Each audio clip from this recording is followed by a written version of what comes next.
What's up guys, you're watching Sneaker News on YouTube, and today we're going to unbox the Air Jordan 13 Low designed by CLOT.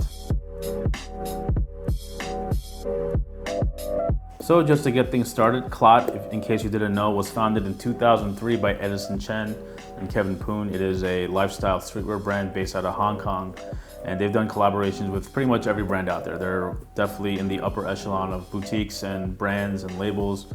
They're definitely in the upper echelon of streetwear brands, and for late 2018 they decided to release an Air Jordan 13 Low collaboration. So this particular pair is known as the Terracotta Blush. It is inspired by the terracotta warriors found in China. So in this video we're going to touch on all the little details. We'll touch on the history of the terracotta warriors and the army itself, and of course the release info, because these were a bit limited. So let's get right to it. So like we said, CLOT, Hong Kong based streetwear brand, they decided to collaborate with Jordan brand on an Air Jordan 13 Low, which was a shoe that we really didn't see much of a lot, but the 13 Low was one of Edison Chen's favorite shoes growing up, so kept it true to his personal style and personal history.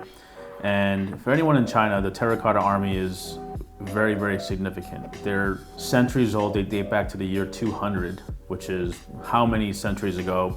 They were built to protect a burial site for one of the emperors. So it was only in the 1970s that the terracotta army statues were actually discovered. So that's the craziest part about the terracotta army statues, is that they've been around since the year 200, but they were only discovered as recently as the 70s. So if you look at sneaker collaborations in the past for sneaker designs, the terracotta army has served as inspiration on a number of occasions. One of LeBron's signature shoes was inspired by that.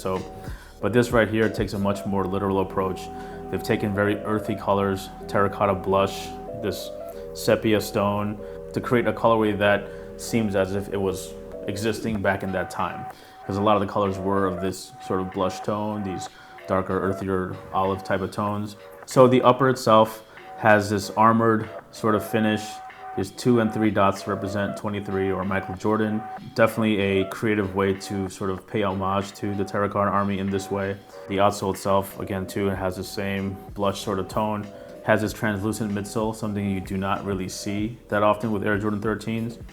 And they added golden emblems, the CLOT logo right here, the medallion on the tongue, and the medallion on the heel of the other shoe, and they switch it with the Jumpman and the Jumpman. So nice little branding touch. The colorway itself is dope. The reception to these in the beginning were a little lukewarm. People thought these were a little bit out there, but seeing these in hand, the quality is insane. The concept is insane. Definitely a sleeper hit. Right now, the resale value may not be exactly shooting through the roof, but it's a shoe that we feel like in some time it'll age really, really well, because the concept of it is pretty dope. There was this custom shoebox in the same terracotta blush tone. You have the CLOT logo with the Jumpman, and the shoes came with a co-branded card with the terracotta army. So if you compare this photo with the actual shoes, you can easily see where the inspiration came from. So definitely a bang up job by the CLOT team to pay homage to one of the most important cultural findings in the country's history, pretty much. China has a deep, long history, and the terracotta army statues is definitely one of their prizes. So great design. And of course, as you guys know, there's a black infrared colorway that's releasing in limited quantity as well, but these only release through pop-up shops in New York City, LA, Hong Kong, Paris, and Tokyo. Great concept, perfect execution. All the little details compared to what you see in the card is, exceptionally done. And yeah, definitely one of the sleepers of the year. Definitely one of the best Air Jordan collaborations of the year. This year was huge for Jordan in terms of collabs, and this one definitely deserves a lot more love. So yeah, we hope you guys learned a little something about this video. If you want to learn a little bit more about the shoes, just check the links below, and we'll catch you in the next one.